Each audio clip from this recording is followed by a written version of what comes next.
Bonsoir à tous, bienvenue dans le 7-8 journal sur TV 78. C'est l'essentiel de l'actualité locale et régionale. Tout de suite, les titres de ce mardi 5 mars. De nouvelles conditions d'utilisation pour l'aérodrome de Toussus-le-Noble. Elles seront testées à partir du mois d'avril. L'ambition, réduire les nuisances sonores les week-ends et jours fériés. Sur ce plateau, nous recevons des associations de riverains et d'utilisateurs qui ont travaillé sur le dossier. Les Yvelines dotées d'un nouveau multiplex. Il va ouvrir demain au centre commercial Vélizy 2, un complexe de 18 salles, 3800 fauteuils sur plus de 15 000 m². Nous avons pu visiter le site en avant-première ce matin. Et puis une idée de sortie en ces vacances d'hiver, le cirque Nicolas Zavata-Douchet est installé à l'île de loisirs de Saint-Quentin en Yvelines. Des représentations jusqu'à dimanche avec pour thème cette année un voyage en Orient. Il était le patron du groupe Renault, implanté dans les Yvelines notamment à Guyancourt, mais aussi de l'alliance avec Nissan. Carlos Ghosn pourra être libéré sous caution. La justice japonaise a accepté sa troisième demande de libération. L'ex-PDG est incarcéré au Japon depuis 3 mois pour fraude fiscale et abus de confiance. Une caution fixée à 8 millions d'euros. Carlos Ghosn aura pour obligation de résider dans le pays. L'appel contre cette libération fait par le parquet de Tokyo a été rejeté. Un nouveau multiplex pour les Yvelines. Il ouvrira ses portes demain, mercredi, au centre commercial Vélizy 2. Mickaël Elmidoro a pu visiter les lieux avant son ouverture demain. J-1 avant l'ouverture du nouveau cinéma du centre commercial Vélizy 2, les derniers travaux se terminent pour accueillir dans les meilleures conditions le public. Au total, le multiplex comprend 18 salles pouvant recevoir 3800 spectateurs. Alors les salles sont pour moi toutes de la même qualité, ça c'est les références aujourd'hui, donc qu'elles soient petites ou grandes, c'est les mêmes. On va de 95 places à 475 avec des écrans de 10 à 18 mètres. Elles sont toutes équipées de la dernière technologie d'image et son pour un confort et une projection de qualité maximum pour nos spectateurs. Au niveau de la programmation, le cinéma proposera une large sélection sur ses écrans pour attirer plus de 600 000 spectateurs tous les ans. On va évidemment du blockbuster très familial, ça va être demain Captain Marvel, mais également Qu'est-ce qu'on a fait au bon Dieu, des choses comme ça, au film d'auteur. 18 salles, c'est vraiment la diversité qu'on offre, donc voilà, du film très populaire au film très d'auteur, en passant par des UGC cultes, donc la reprise de films qui ont marqué l'histoire du cinéma, et également des documentaires, des films pour enfants, des Disney Héritage, des choses comme ça. Le cinéma de 15 500 m² veut également assurer le spectacle en dehors de ces salles obscures. Pour cela, le CID a décidé de laisser entrer l'art contemporain dans ses murs. Les spectateurs pourront notamment voir ces yeux de chat géants de l'artiste Claude Lévesque. Travailler sur le thème du regard, c'est-à-dire que le cinéma sont des regards, sont des yeux. Il a pensé à Simone Signoret dans le film Le Chat et du coup, en fait, il y a eu ce travail en lettres. Le cinéma ouvrira officiellement ses portes ce mercredi 6 mars. Les premières séances sont programmées à partir de 10h. Cette phase de consultation doit s'achever dans 10 jours. Le grand débat national se poursuit jusqu'au 15 mars. D'après les dernières données de la préfecture des Yvelines, 190 réunions locales sont programmées ou se sont déjà tenues sur le territoire, ouvertes aux habitants. Elles permettent d'aborder plusieurs sujets, parfois en groupe de travail. Un grand débat qui se formalise également avec des stands de proximité ouverts dans des points de passage comme des gares. Écoutez ce premier bilan dressé par le référent départemental du grand débat au micro de Mickaël Elmidoro. On a beaucoup de réunions par rapport à d'autres départements. Au niveau national, c'est le quatrième département en nombre de réunions. Donc ça montre un vrai engouement et un vrai intérêt. Et dans les réunions, les gens sont présents. Les salles sont plutôt bondées avec des réunions qui durent plusieurs heures. Donc ça fonctionne, les gens s'expriment dans le calme, sereinement. Et une synthèse des propositions seront remontées ensuite seront traitées après le 15 mars. Un nouveau fonctionnement, tout du moins temporaire, pour l'aérodrome de Toussus-le-Noble. De nouvelles conditions d'utilisation du site vont être testées à partir du 1er avril et ce jusqu'au 30 septembre. L'objectif affiché, réduire les nuisances sonores les week-ends et les jours fériés, alors qu'une concertation publique sur le sujet vient de s'achever. Autour de la table, pour en parler, 3 invités. À ma droite, Christian Mauduit, bonsoir, et Jean Valli, bonsoir. Bonsoir. Alors vous êtes les présidents respectivement de l'association Ciel Calme Mani les Hameaux, la CCMH et de l'association de défense défense de la vallée de la Mérantaise et de l'environnement de Châteaufort. Et l'environnement de Châteaufort, ça c'est l'ADVMC, voilà pour le sigle. Alors vous faites partie d'une alliance associative sur le sujet. À ma gauche, Yves Gascuel, bonsoir. Bonsoir. Vous êtes le président de l'Union des aéroclubs de Toussus-le-Noble. Alors ce test grandeur nature va être mené, est le fruit du travail que vous avez mené pendant 2 ans, un peu plus de 2 ans même, des négociations qui ont abouti sur un accord entre vos associations de riverains et d'usagers de cet aérodrome. Pourquoi il était nécessaire d'agir et de travailler ensemble ? Christian Mauduit. En fait, il y a eu beaucoup de modifications. En 2009, on a changé les trajectoires, c'est-à-dire qu'on a supprimé une vente arrière pour essayer de réduire les nuisances sur une certaine partie du territoire. Malheureusement, il y a eu concentration sur une autre partie du territoire, sur la vente arrière actuelle. Et puis ensuite, il y a eu en 2011 un nouvel arrêté donc, qui a instauré une plage de silence et des plages de moindre bruit. Plage de silence entre midi et 15h, les week-ends et jours fériés. Uniquement entre le 1er avril et le 30 septembre, et les week-ends et jours fériés. Ensuite, on s'est aperçu que finalement, il y avait quand même encore beaucoup d'avions qui volaient et qui font encore beaucoup de bruit. Et on a profité du fait que la DGAC a mis au point un système de mesure de performance des avions en fonction de leur nuisance sonore, ou en tout cas de leur performance sonore, c'est-à-dire quand ils sont peu bruyants.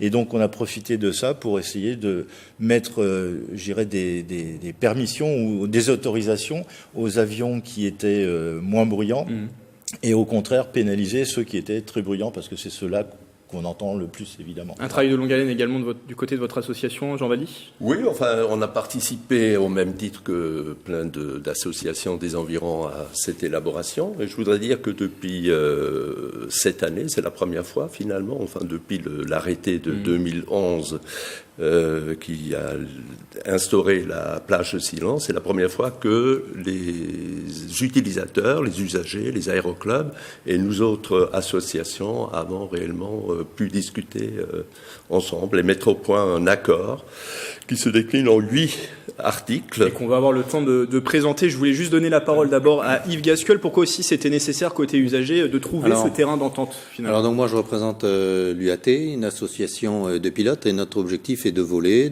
plus et de voler de façon responsable.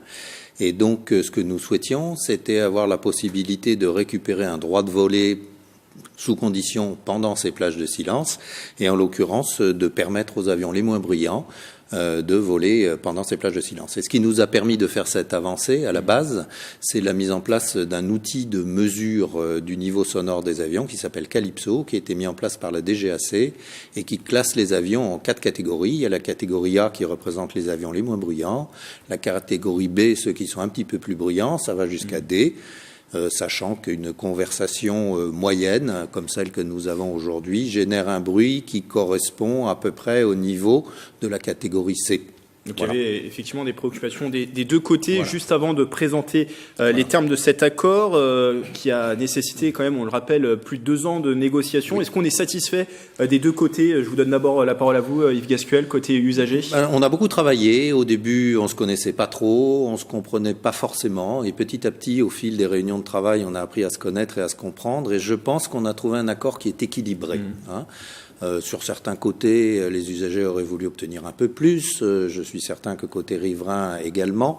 Mais il était important de trouver un accord de façon à avancer et à sortir de la situation précédente, celle de l'arrêté qui est de 2011, et d'avancer, de mettre en place quelque chose qui permette à chacun de gagner, aussi bien côté riverain. Un juste milieu. Côté riverain, c'est un peu le même état d'esprit. Tout à fait. En fait, on s'était aperçu qu'il y avait effectivement cette plage de silence que tous les riverains vraiment acceptent de bon gré. Mais ce que je veux dire, et volontiers, ce que je veux dire, c'est qu'en dehors de cette plage de silence, c'est-à-dire avant et après, il y avait tout un tas d'avions qui volaient et qui faisaient beaucoup de bruit. Aujourd'hui, on est arrivé à un accord et on s'est mis d'accord sur des plages horaires par rapport aux catégories, donc A, B, C, D, et voire non classées. Du coup, Jean Valli, si vous pouvez nous présenter les termes de cet accord, parce que vous vouliez parler de ça tout à l'heure. Qu'est-ce qui est prévu, du coup, à partir du 1er avril ? Que prévoit cette expérimentation ? Alors, cette expérimentation qui correspond à l'article 2 de l'accord, qui en comporte 8, comme je vous ai dit tout à l'heure, et qui a été signé le 21 mars 2018, donc ça date déjà un petit peu. Donc l'article 2 prévoit donc l'autorisation pour les avions classés A, donc les moins bruyants, de voler pendant la plage de silence. Alors que les avions les plus bruyants ont des plages larges d'interdiction de vol pendant tout le week-end. Donc ça, c'est une contrepartie finalement, c'est autoriser ces avions moins bruyants, mais en contrepartie, limiter les plages horaires pour les avions plus bruyants. Voilà. Donc sur le court terme, en fait, les riverains vont y gagner beaucoup, parce qu'il va y avoir beaucoup moins de vols d'avions bruyants, ceux qui sont classés C et D pendant des plages horaires très importantes du week-end. Les pilotes vont y gagner par le fait qu'ils vont pouvoir récupérer la possibilité de voler avec ceux de leurs avions qui sont les moins bruyants, les A et les B, pendant ces fameuses plages de silence. Et comme c'est des avions très peu bruyants, ça devrait impacter très peu les riverains. Et j'ajoute que sur le moyen et long terme, cet accord a un effet très vertueux, c'est qu'il encourage les pilotes à choisir des avions, à voler sur des avions les moins bruyants possibles. Et ça correspond à l'enclenchement d'un mécanisme vertueux, une spirale vertueuse, dans lesquelles aussi bien les riverains vont trouver leur avantage que les pilotes. Qu'est-ce que vous attendez de cette expérimentation ? Alors on rappelle juste qu'il y a une concertation publique qui s'est achevée hier qui donne un cadre finalement à cette expérimentation avec la prise d'un arrêté qui interviendra dans les prochains mois. Qu'est-ce que vous attendez de l'expérimentation qui s'achèvera le 30 septembre ? Déjà, on a mis au point un système de mesures, donc qui va nous permettre de valider que effectivement les dispositions qui ont été présentées, négociées et prises en compte dans l'arrêté amènent bien effectivement à une réduction globale du niveau sonore. Donc, ce qu'on attend, c'est effectivement à la fin, c'est le 30 septembre la fin, mais il faut quand même un certain temps pour analyser les résultats. Ce qu'on attend, c'est de vérifier, valider que effectivement on est arrivé à réduire le niveau sonore. Voilà. Mêmes attentes du côté exactement les mêmes attentes, sachant que ce qu'on espère, c'est que le bilan sera positif et significativement positif. Si besoin, nous sommes prêts à retravailler ensemble pour ajuster à la marge et toujours en respectant un équilibre global cet accord de façon à ce qu'il soit le meilleur possible. Et je précise juste parce qu'on arrive à la fin de cet entretien qu'à la fin de cette expérimentation, une évaluation sera faite par toutes les parties, donc côté utilisateur, côté riverain, pour décider du maintien, de modification, d'éventuelles modifications ou tout simplement de l'abandon de ces nouvelles conditions. On aura l'occasion d'ailleurs de refaire un petit bilan en plateau. Merci à vous trois, Yves Gascuel pour l'Union des aéroclubs de Toussus, Jean Valluy pour la DVMC et Christian Mauduit pour la CCMH. Et on a retrouvé tous vos sites internet pour avoir plus d'informations sur vos associations. Dans l'actualité également, les derniers chiffres de la délinquance en Ile-de-France révélés par le ministère de l'Intérieur. Bilan globalement bon pour les homicides et les vols et les braquages qui sont en baisse. Très mauvais en revanche pour les agressions sexuelles qui ont augmenté de 25% en un an à Paris et dans les Hauts-de-Seine. Dans les Yvelines, ce sont surtout les vols par fausse qualité qui sont en hausse avec les personnes âgées comme principale cible. Suite de notre dossier à présent sur les compétences du département des Yvelines. L'une d'elles, c'est la PMI, la protection maternelle et infantile. À côté des centres, la collectivité a également mis en place depuis 2 ans un bus dédié pour des consultations mobiles. Le service réalise plus de 1500 consultations par an. Le sujet de Mélanie Poquet. Il prend place près de la mairie de Beynes 2 mercredis par mois. Le bus de la PMI, le service de protection maternelle et infantile, une compétence du département. Il est équipé de 2 cabinets destinés aux parents et aux enfants de 0 à 6 ans, comme Yacine, 18 mois. J'ai pris le choix d'aller dans un centre PMI par rapport aussi au temps qu'ils prennent avec l'enfant. Parce que quand on va chez un pédiatre, on sait très bien que c'est un rendez-vous, un quart d'heure, une demi-heure, et il faut aller assez vite. Ce bus reçoit en moyenne 17 familles par jour, des consultations gratuites assurées par un médecin généraliste et une infirmière puéricultrice. Leur développement psychomoteur, leur croissance, les vaccins si nécessaire, donc l'examen clinique, les vaccins si nécessaire, les prescriptions également s'il y a besoin, notamment les vitamines, et puis pour des petits tracas quotidiens. Nous avons également un rôle sur l'accompagnement parental dans le développement de l'enfant, les questions sur l'alimentation, sur le sommeil, sur qu'est-ce que l'enfant fait au quotidien, ses jouets, ses occupations. Le bus a été lancé il y a 2 ans. Il fait partie du grand plan de restructuration lancé en 2015 par le département. L'avantage du bus, c'est que c'est très souple. Donc en fait, c'est souple et on peut très bien se dire, là il y a un besoin plus important parce qu'il y a plus de mamans et plus de naissances et on peut très bien créer une halte selon les besoins pendant 6 mois, 1 an, 2 ans. On ne fait pas de curatif. C'est-à-dire, en fait, on est sur le conseil, on est sur la prévention, mais on ne fait pas de curatif. C'est-à-dire, un enfant malade, on ne va pas venir à PMI pour une prescription, pour ce genre de choses. Aujourd'hui, 24 centres de PMI sont implantés dans les Yvelines, comme celui de Guyancourt, déménagé dans des locaux plus grands et inauguré en novembre 2018. Faire en sorte que ces centres, qui étaient parfois ouverts qu'une demi-journée ou demi-journée par semaine, puissent être ouverts du lundi matin au vendredi soir, de façon visible, pour que les mamans qui en avaient besoin puissent accéder facilement. 10 communes se sont portées candidates pour accueillir le bus. Depuis le 4 mars, une 11e les a rejoints. Manille-les-Hameaux est une nouvelle étape mensuelle. Les Yvelines voient naître chaque année 20 000 nourrissons.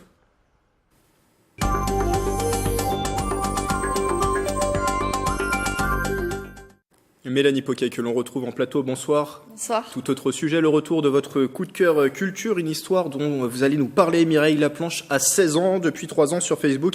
Elle est élue boudin d'or de son lycée, titre insultant qu'elle a choisi de porter, mais un jour, elle est seulement boudin de bronze, le point de départ d'une pièce, Les Petites Reines, présentée au Prisme d'Elancourt. Oui. Alors au départ, c'est même un ouvrage de Clémentine Beauvais qui est sorti en 2015, prix Lire du meilleur roman jeunesse de cette même année, le prix Nouvelle Revue Pédagogique et le prix 1000 pages. Alors, on y suit donc Mireille, mais aussi Akima et Astrid, les 2 jeunes filles qui la devancent dans ce concours du boudin de l'année. Une rencontre qui mène à un projet inédit est présente le 14 juillet à la Garden Party de l'Élysée. Regardez un extrait de la bande-annonce. Tes parents sont d'accord pour te laisser errer comme ça à 12 ans sur les routes de France, traverser les forêts, les montagnes? Mes parents sont morts, c'est mon frère qui décide. Oh cool, Astrid. 6 jours, 5 nuits, à hauteur de 5 à 7 heures de pédalage par jour. Ça va se faire, ça va se faire, on va y arriver. On arrivera là-bas le 14 juillet à midi. Allez, ça va. C'est quand même pas pareil, Indochine et un père. La plupart du temps, c'est mieux d'avoir Indochine. Indochine, au moins, il parle. Waouh, je sais pas ce qui s'est passé, mais d'un coup, tout le monde s'intéresse à nous. Mireille, vous êtes d'une maturité surprenante pour votre âge. Pourquoi je sais pas. Peut-être que la moitié, ça fait mûrir. Et c'est une pièce qui parle d'un sujet qui fait souvent l'actualité depuis ces dernières années, c'est le harcèlement sur Internet. Et oui, du postulat de départ, un concours méchant, un titre dégradant, des boudins d'or, d'argent et de bronze. Les 3 filles en font une force. La metteur en scène Juliette Henneman s'inspire du film Little Miss Sunshine et choisit aussi de parler de l'exclusion. De quoi est-on exclu? Pourquoi? Et surtout, par qui? Un sujet lourd dans une pièce touchante, un spectacle qui peut parler à tout le monde pour sensibiliser. Merci Mélanie, les téléspectateurs qui vous retrouvent tout à l'heure dans votre émission 7-8 Culture. Et au chapitre culturel, justement, Coignères organise sa première fête de la musique le 21 juin. La date est encore loin, mais la municipalité lance un appel aux artistes pour sa programmation de cette première acoustique. Les musiciens et chanteurs aguerris, mais aussi les amateurs de tout style sont invités à candidater d'ici le 29 mars. Les dossiers d'inscription sont à retirer en mairie ou à télécharger sur le site internet de la commune.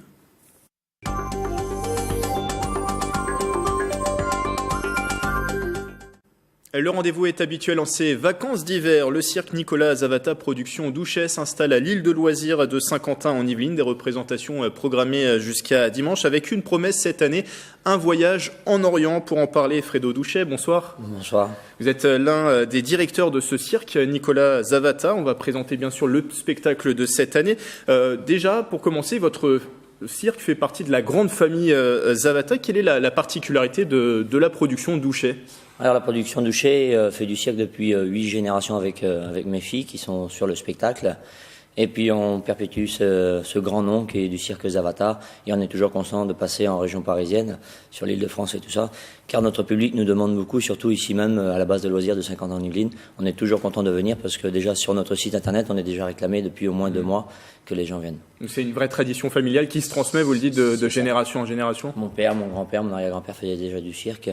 Et d'ailleurs, sur notre propre cirque à nous, on est deux garçons à faire tourner notre cirque. Mon frère, qui a été le plus jeune dompteur d'Europe, Et d'ailleurs, il est ce matin en train de s'occuper de ces animaux. Et moi, je suis venu parler un peu de notre cirque sur le plateau. Michael Douchet, dont on avait consacré un portrait l'an passé. Il y a une spécialité sur les fauves, d'ailleurs, sur ce cirque? Oui, on a toutes... c'est un magnifique numéro. On l'appelle le numéro arc-en-ciel parce qu'il y a toutes les couleurs de fauves qui existent. Lionne blanche, tigre blanc, tigre tabi, les lionnes du Kenya. Donc c'est sympa, quoi. Et je parlais de ce portrait de Michael Douchet, on voit les images à l'écran. Oui, pardon, vous vouliez ajouter peut-être? Je voulais dire que, voilà, justement, il passe à la télé, il y a le Golden Tabby, ce magnifique tigre qui est très rare, qui est le descendant du tigre blanc, qui fait presque 300 kilos et que lui, il est mis à l'honneur, oui.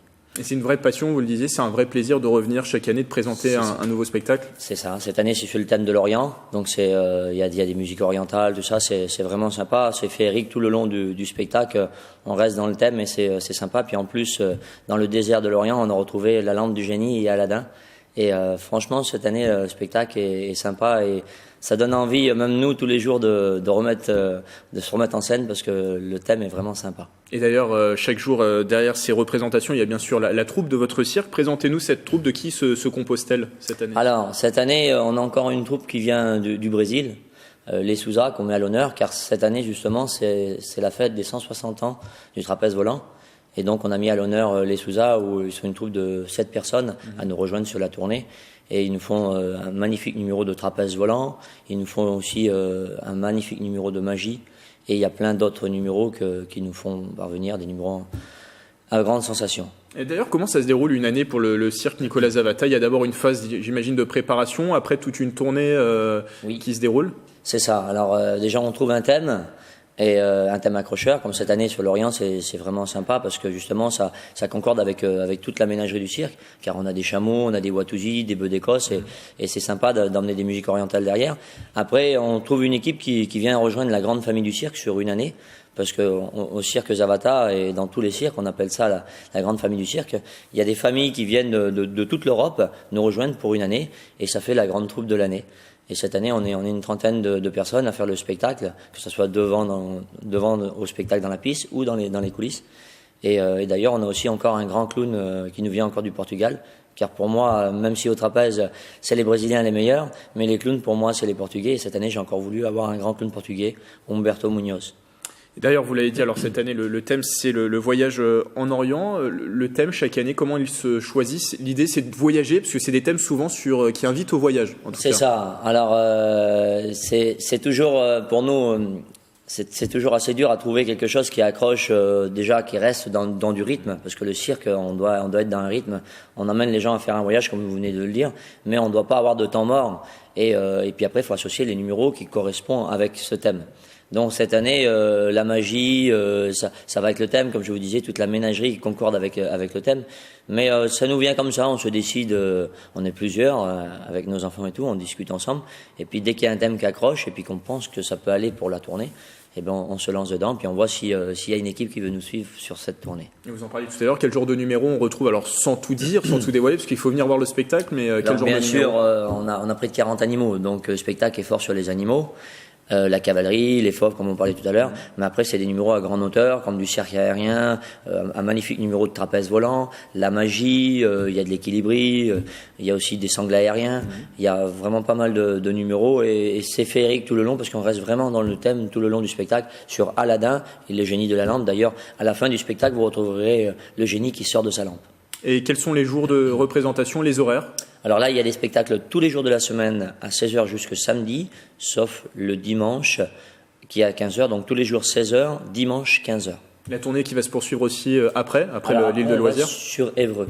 D'accord. Et là-bas, on sera 2 semaines sur Évreux et pareil, il y aura des spectacles pratiquement tous les jours. Dans une région voisine de l'Île-de-France. On retrouve bien sûr toutes les informations sur la page Facebook du cirque Nicolas Zavata Douchet. Merci Fredo Douchet. Merci à vous de nous avoir invités. Et je rappelle que vous êtes l'un des directeurs de ce cirque qui est installé jusqu'à dimanche à l'île de loisirs de Saint-Quentin en Yvelines.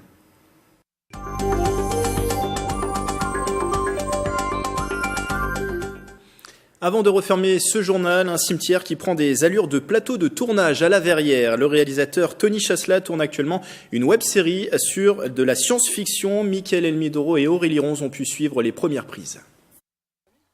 Un lieu plutôt insolite pour un tournage.